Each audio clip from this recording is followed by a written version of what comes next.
tiger! Tyrannosaurus! Whoa, wait a minute. That didn't quite seem right. Let's go and rewind it back a bit and see, shall we? Yeah, they didn't even have Zack shout Mastodon. Oh my god, there's a mistake in the opening cutscene. Oh, I'm calling it right now. This game is going to be bullshit, isn't it? That one bullshit PlayStation trophy. The I'm That Good trophy in Mighty Morphin Power Rangers Mega Battle requires you to complete a whole chapter without taking any damage. So if you just get hit once, just once throughout that attempt, I'm afraid it's game over and you have to start the whole challenge again. Which, if I'm being honest, is utter bullshit, because anyone who watched the show as a kid will know that the Power Rangers always got smacked about. I mean, I don't think there was ever an episode that I saw where they stopped the Monster of the Week without getting hit once. So why the fuck do I have to do it now? I mean, remember when the Green Ranger showed up and he took on all 5 of the Rangers and single-handedly made each one his bitch? I mean, he absolutely destroyed all of them. Even when the monsters grow and they summon the Zords, the Megazord itself would still take an absolute beating. It's almost as if the Power Rangers enjoyed being smacked around. Maybe they were into that sort of shit. And then once they got bored, they would just call for the Power Sword and finish the monster off in one hit. Christ, guys, you think you could have done that sooner? Oh, I don't know, before you and the monster smashed into all those buildings? Fuck. It's like they deliberately leave the Zord garage or wherever the fuck they're stored without the sword just so they can wreck some shit. And where the fuck does it come from anyways? Ugh. Anyway, where was I? Oh yeah, the I'm That Good trophy. So you have to complete a whole chapter without taking any damage, and in total there are 6 chapters in the game, with each chapter consisting of 3 stages, usually 2 for the scrolling beat 'em up action, and then a final stage for the boss.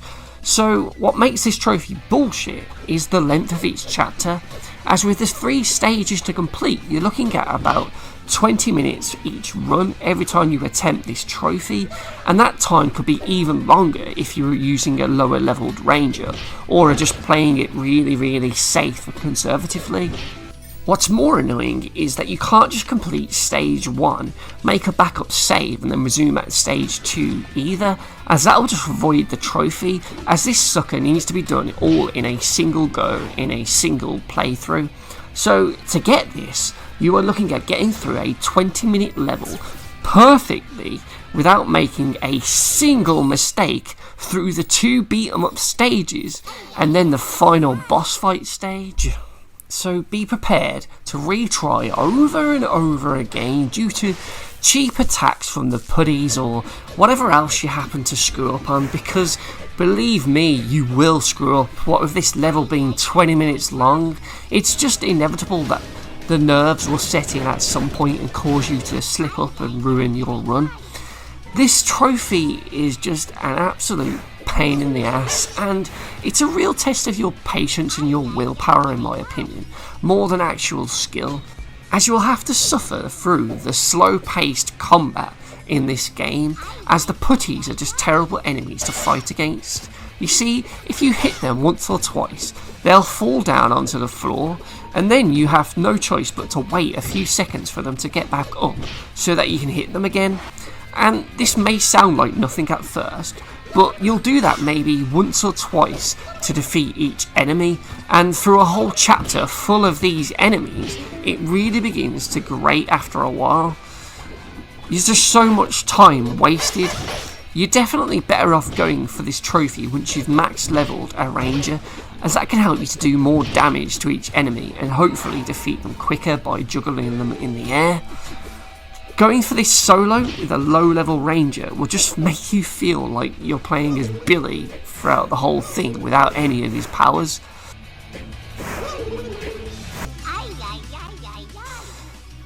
Hell, if you just take a quick look at the trophy rarity level, you can see that it's an ultra rare one, with only 0.2% of players unlocking it. 0.2%. If that doesn't tell you it's hard, I don't know what will. And I imagine a lot of people who tried this gave up on this trophy after a few attempts. So chapter 1 is definitely your best bet, but even the first stage of the game still has a few bullshit sections where you can very easily and very cheaply get hit by the putties, such as those park bridge sections of the level where the space is limited as you're walking across this little bridge and you get surrounded by a bunch of putties. It's very easy to get hit there as you can't really move around as much, and it can easily catch you off guard if you aren't prepared for it. The same happens again later in the level when you go past a lake, as you get ambushed here by 4 gun-toting putty patrollers, and this was a part where I always used to get hit because one of them would just kill me by shooting me too quickly before I could actually dodge them. You definitely need to learn how to best deal with each putty type, as they can all cheaply get a cheap quick hit on you, so you need to know how to best deal with them when they appear. The gun guys need to be shot with your own gun pretty much straight away, so you can knock them down and then rush to them to beat them up. The putties that will scream at you can easily be dodged once they scream because you know they're going to attack. And the white putties, they will only hit you when they move up, so they're level with the plane that you're standing on. So you need to be aware of all these sort of tells so you can best prepare for each one and dodge their attacks. So after getting past the lake ambush, you're pretty much at the end of this stage of the chapter. You've only got to fight this little night mini-boss in this alley, but it's actually really easy because you can jump and attack him, and you can sort of get him in a combo and defeat him without him even attacking you. So it kind of lulls you into a false sense of security, and you kind of feel like you can do it at this point. But as you move into stage 2, things get worse, as it contains multiple level hazards that can actually hurt you. Alright, I finally made it to stage 2 of this chapter without getting hit. I've got this trophy in the bag, man. Oh,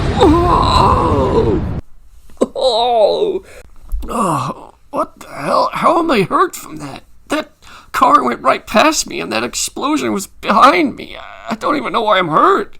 Ah, crap. Zordon, I'm gonna need a do-over. Take me back to stage 1, please.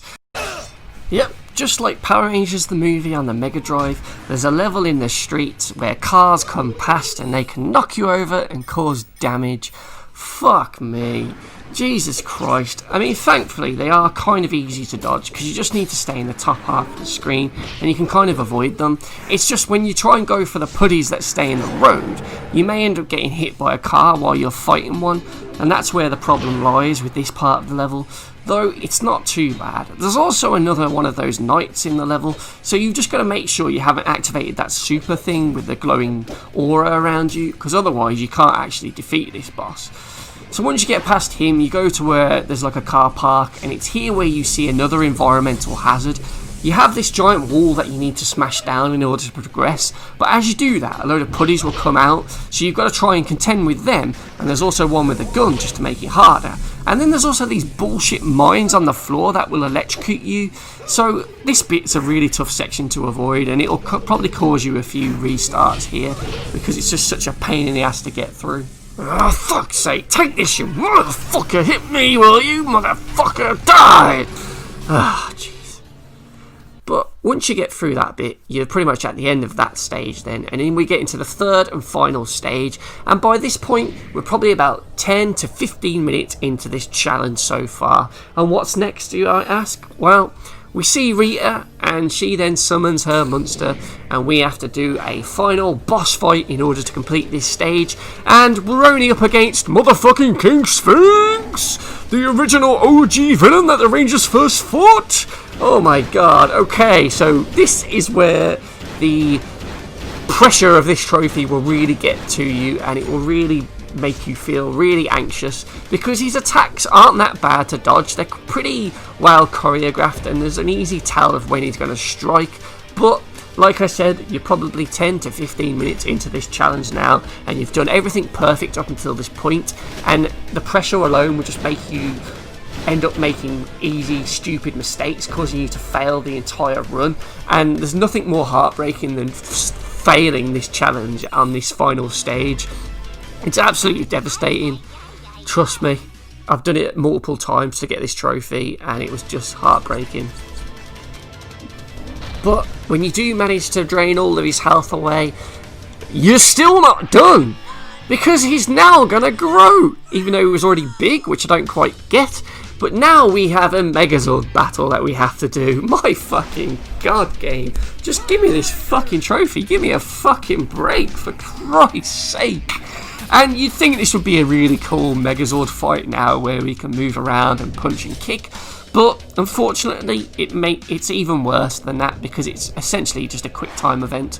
So here we get the cockpit view before we transform fully into the Megazord, and this bit's quite easy, to be fair. You've just got to shoot the targets on Sphinx's body, and then shoot the projectiles that he shoots at you in order to stop them from hitting you. If they get too close to the screen, you'll take damage in the Megazord, and yes, if the Megazord gets hit at this point, it does count as damage to you, and you'll fail the stage.